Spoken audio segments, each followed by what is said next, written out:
So through our recall efforts, we're getting a lot of questions about some of the issues facing the Dorado Hills CSD, and people have questions and we're having a lot of great conversations. So wanted to take a little bit of time to address some of those issues and give a little background to people that are interested in the reasons behind the recall and what's been going on. We're out here at Bass Lake Park again. It's a beautiful Sunday afternoon, not too hot.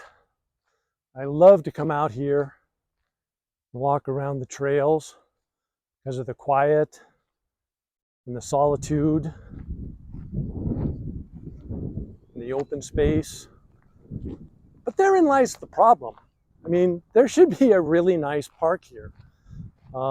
It should be a real core asset to the community, but it is not being used for much. And you can come out here like on a typical weekend day like today and there's nobody. There's nobody. There's a few swans, some ducks on the water, and that's about it. So it's one of the bigger frustrations that we have.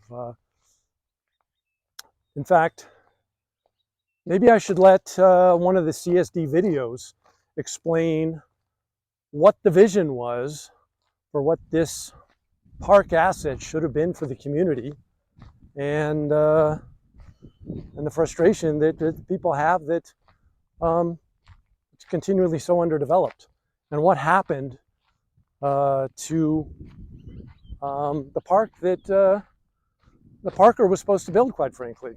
For natural resources, it's a beautiful lake and it's an important corridor for wildlife, and so we want to make sure that the space is used wisely and that people know about it and can enjoy it. This is a multi-year project.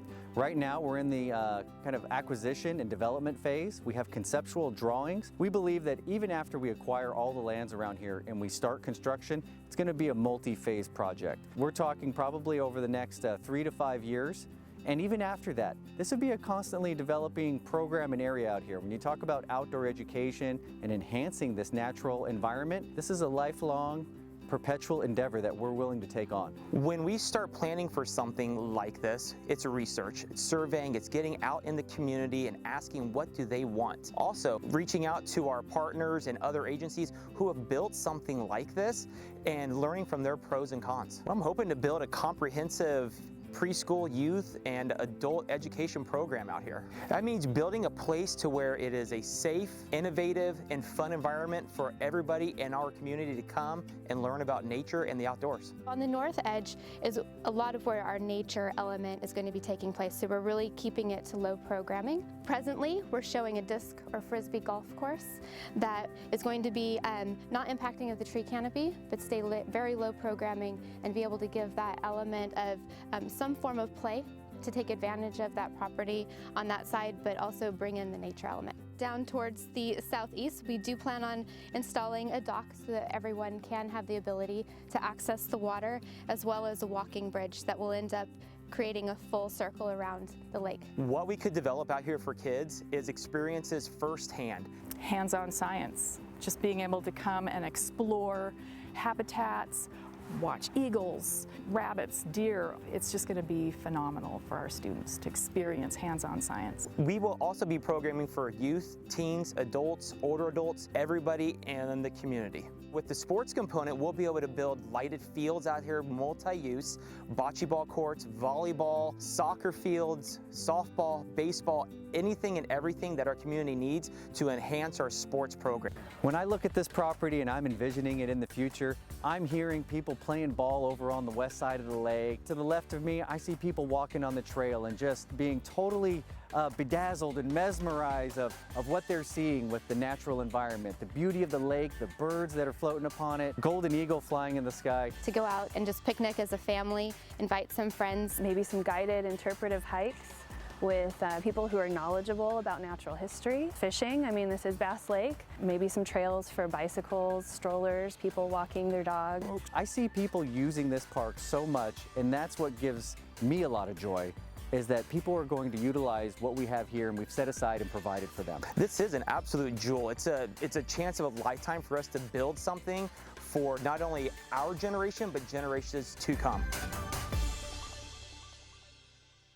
Currently, the district is reviewing potential design plans for the future of Bass Lake Park. Proposed amenities include 3 new multi-use athletic fields, bocce and volleyball courts, picnic areas, and a dog park. In addition to miles of trails around the park, there will also be a new nature center, an event center, and playgrounds that include inclusive play elements and a sensory garden. We hope you enjoy this fun outdoor recreation area. It all starts back in, I think, 2017 when Serrano Associates said they were ready to build a park out here at Bass Lake. And somewhere along the way, the Dorado Hills CSD decided, nah, don't bother. We will build it ourselves. We've got a vision for the park. And I'll show that video so that you can see what they described that vision to be back in 2019. They did an agreement with Serrano Associates to remove the obligation for them to build the park, which would have probably cost $9 to $10, $12 million to build out this 12-acre park.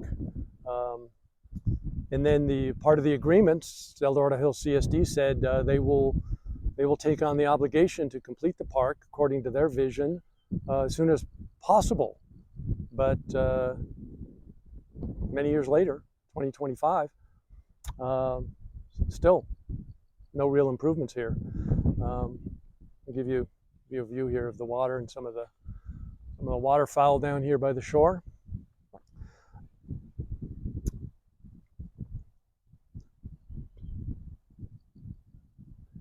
But yeah, there's not much here, and it's kind of sad. So, what was the benefit of telling Parker and Serrano Associates they didn't need to build the turnkey park here? It's hard to justify. They were supposed to get $3.5 million from the Mello-Roos Fund at the time, but they still haven't claimed that they've received those funds. And in fact, they're probably not right to receive the funds until they complete a park here, per the Mello-Roos agreement. So that's one of the questions that people have. What was the reason for letting them off the hook to build the park, and why we don't have a great asset here that's used by many people on a beautiful late spring afternoon. Another land acquisition that we get a lot of questions about is what's going on with the purchase of the old executive golf course. And as most people probably know, at the end of 2023, $10 million was spent to acquire the first half of the executive golf course. And at the time, there was an option that is about to expire sometime this summer, I believe, for purchasing the second half of the golf course for another $9 or $10 million. I don't know the exact figure off the top of my head, but there's still questions about what is going to be done with that land. Another very questionable decision that was made was to invest $40,000 in a public survey of what should be done with the executive golf course. And the public, the survey results seemed to come back and say they wanted to maintain open space and trails and somewhat limited development. But that wasn't the answer that CSD wanted. Board members have probably a vision for a golf course.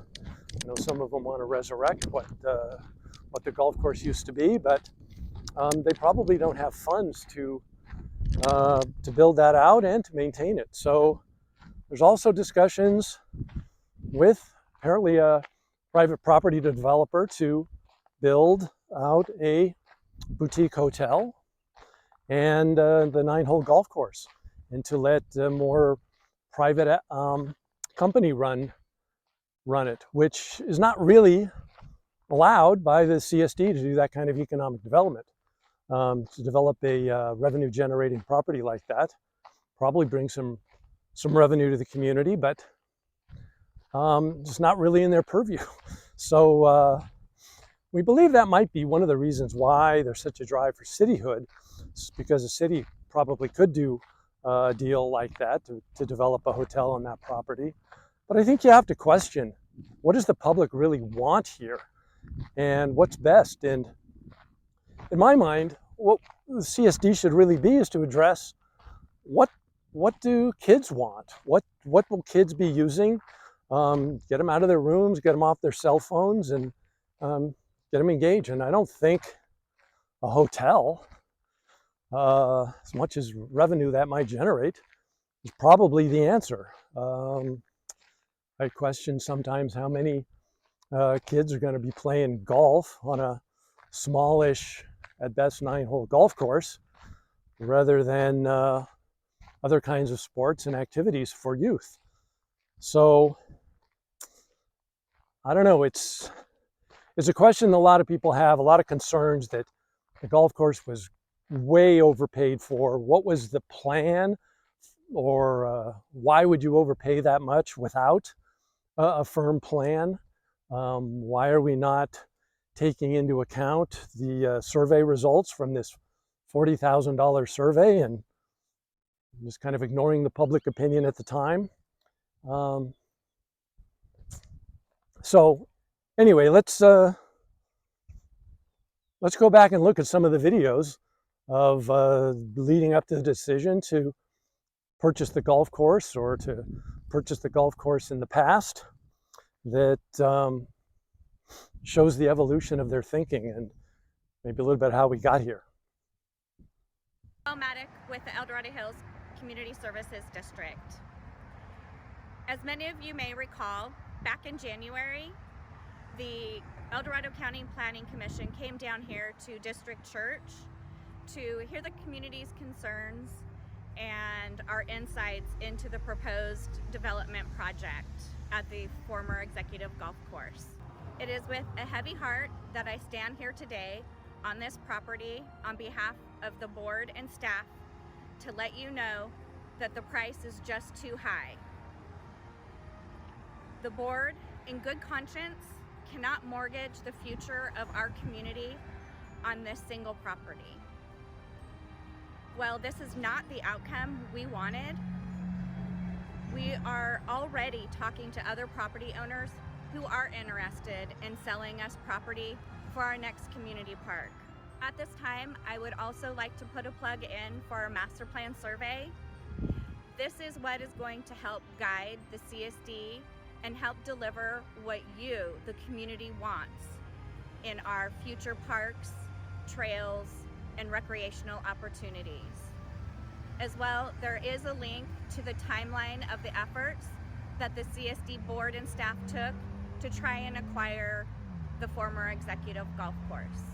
A few moments later. Hills, we're here on site at the old executive golf course. We're at the old clubhouse balcony, and here to say we did it. It's been well over a decade-long fight, and the goal has always been to retain the zoning and to hopefully own the property here. And by owning the property, I mean you, the public, the community, owning this land is yours. Well, we have an announcement to make. We've got a deal that effectively does that, but there's a few caveats. So let me tell you the big reveal here. The deal is that we were able to secure 55 acres of ownership of the old executive golf course. It spans from just a little bit south of this clubhouse and across Serrano Parkway, the whole northern piece of the old executive golf course, and a bonus of 11 more acres on the other side of the fire station. There's a few other things to announce on this. That's ownership of 55 acres plus 11 acres. But the real bonus is that we were able to retain the zoning of what we weren't able to purchase in perpetuity. That means it keeps its zoning and its uses. So whatever it's allowed to have on it now, it would be allowed to have. But wait, there's more. you, the community, and the Community Services District, if you want to purchase the remainder acreage beyond the 55 acres, so that's about 43 or so acres, it's going to be reserved for sale and purchase by the CSD and the community for 18 months. So that means that there's a call to action to the community to let your voice be heard in, do you want it purchased? Now, the CSD has utilized its capital funds to make this purchase that I'm announcing to you here. To do the remainder purchase, that would take a bigger effort of the community. Oftentimes that's done in the form of a voted upon bond measure, but perhaps there's some public-private partnership or some major donor out there that wants to help us get to ownership of all of the old executive golf course. So that's what we're here today to announce. Your CSD board directors for well over 10 years have been fighting for this, fighting for you, the community, to reserve and preserve the zoning of this old executive golf course land that is so near and dear for sheer open space, but sentimental value as well. That long slog of a fight, that includes so many great board directors before a lot of our time being involved with the CSD. Heck, my cameraman here today. Another topic that often comes up a lot is the issue with the strategic plan or the master plan that should be guiding the long-term development of park assets and show the use of funds and how they're being allocated to develop assets going forward. And as part of the grand jury report from 2024, there were clear revisions that needed to be made. Nothing in the existing strategic plan had anything in there about a golf course development or how assets would be prioritized and funds for that project, let alone what was really going to happen eventually with Bass Lake. And now that they've kind of reneged on developing something out here, when that might be made. So clearly a revision to the master plan, the strategic vision for the CSD needed to be updated, and they put out a proposal for somebody to do that. Unfortunately, the bids came back quite high. I think 2 bids came in over $260,000 to develop that master plan for CSD, and we don't know where that stands, but it was well above the budget that they had projected for such a document. And but the fact is they're making decisions on purchasing the second half of the old executive golf course. And what to do with the assets that they've got without a vision or a plan that's really in place, where they're going to get the money from, how long it's going to take to build assets out, and vis-a-vis what the public really wants. So it's frustrating, and it's taken way too long to probably put together the plan that they need to be in place, because we're just operating blind. And we feel like our priorities and the desires of the public isn't really being heard at this point. And one of the problems, so this may be a little bit off topic, I admit, but going back through some of the old CSD videos and hearing what they were saying about acquiring assets and how parks they were going to build out and what some of their financial obligations were, I went across this strange video from our old ex-GM Kevin Lowen talking about a property that they were in the process of acquiring down by the old, industrial park. Looks like a pretty sizable asset. I think my understanding is now that that deal, which he said at the time in the video was complete, I think fell through, and this is not part of their asset or plans anymore. But it's just a funny video. It's like he's planting a flag, like he's claiming this park for Queen Isabella of Spain or something. And I mean, it just kind of further goes to show, even though this is a few years on now, but, you know, do they really have a plan? If they do acquire assets, or they have assets, do they really have the funding mechanisms to build them out, or are they just in land acquisition mode? Nobody really knows. I think, again, without the strategic master plan, you really don't know what the options are, what the plans are. They're just continuing to operate by the seat of their pants, and you never know what you're going to get and when you're going to get it. That can be kind of frustrating. So let me drop this video in, and you can see what I'm talking about. Hey, Dorado Hills. Kevin Lowen, your general manager of the CSD here. Where am I? Well, to give you a little bit of perspective, off over there is John Adams Academy.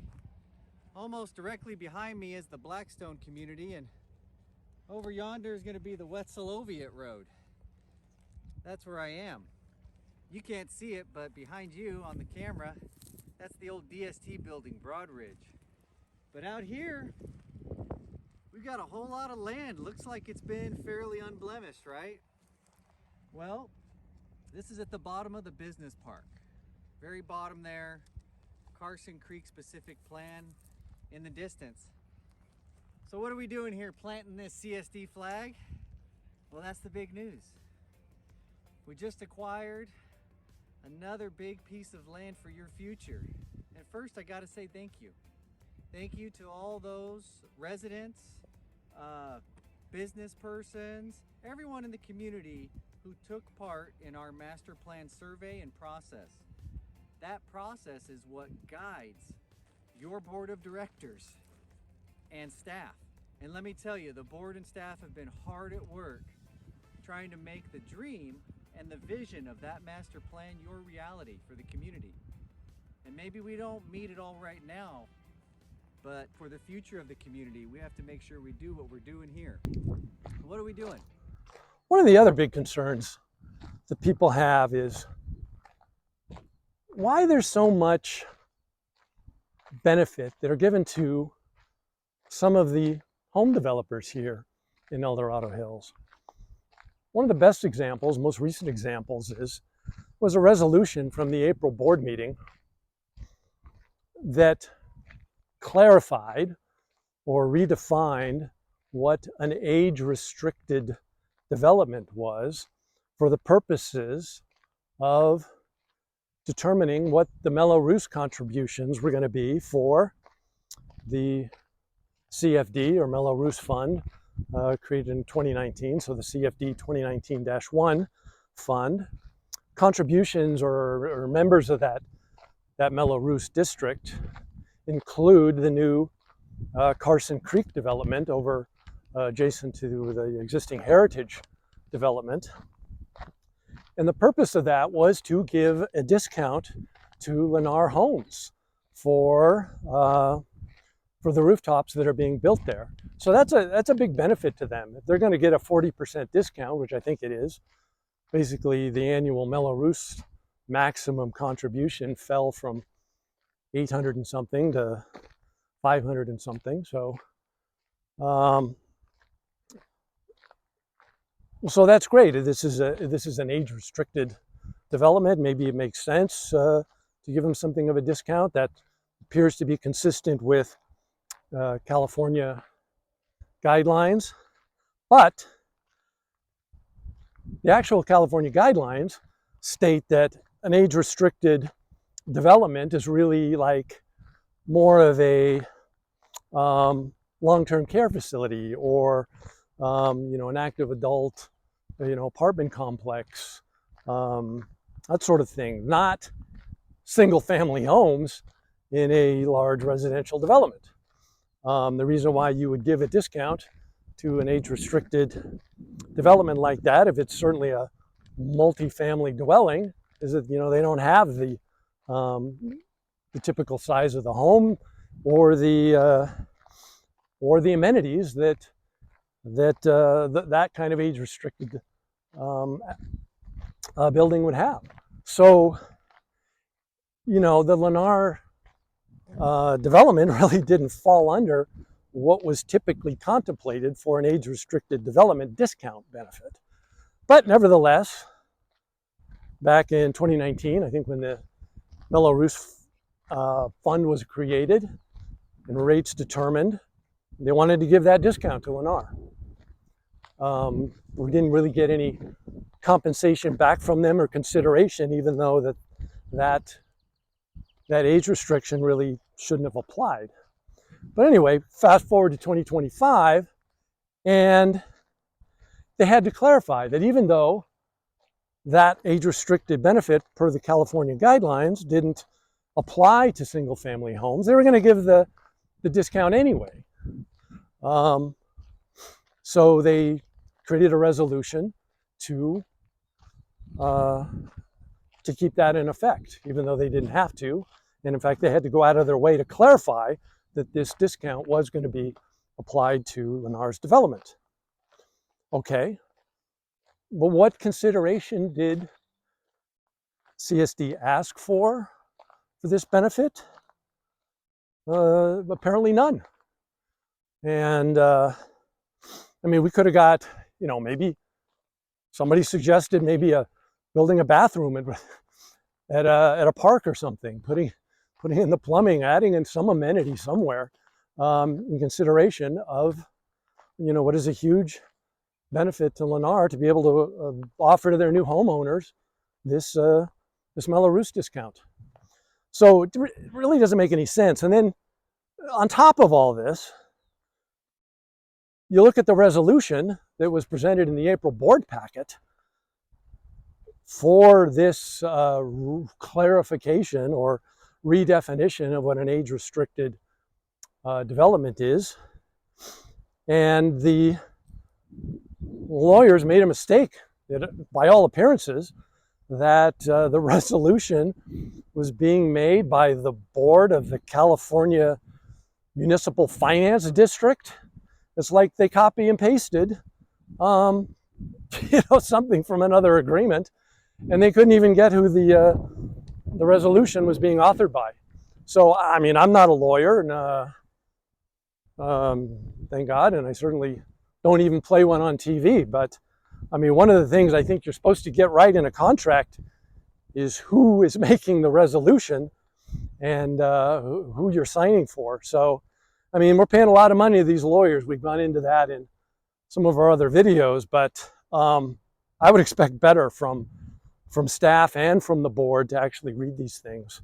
And I'll put up on the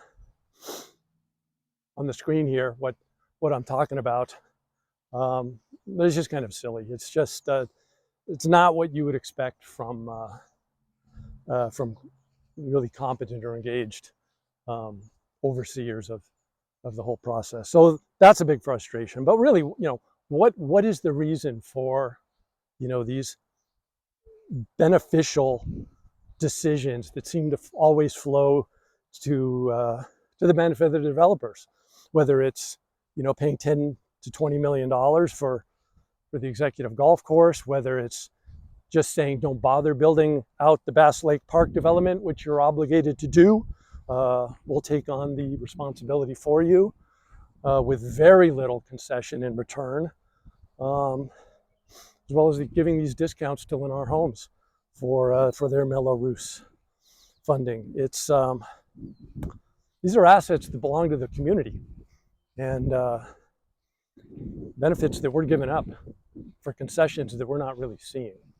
So anyway, that's top of mind thoughts, what we're hearing when we talk to other people about reasons for the recall, and a little quick tour around Bass Lake Park, Selwood Field, here on a beautiful Sunday that absolutely nobody is out here using. Anyway, more later. Stay safe. Keep in touch.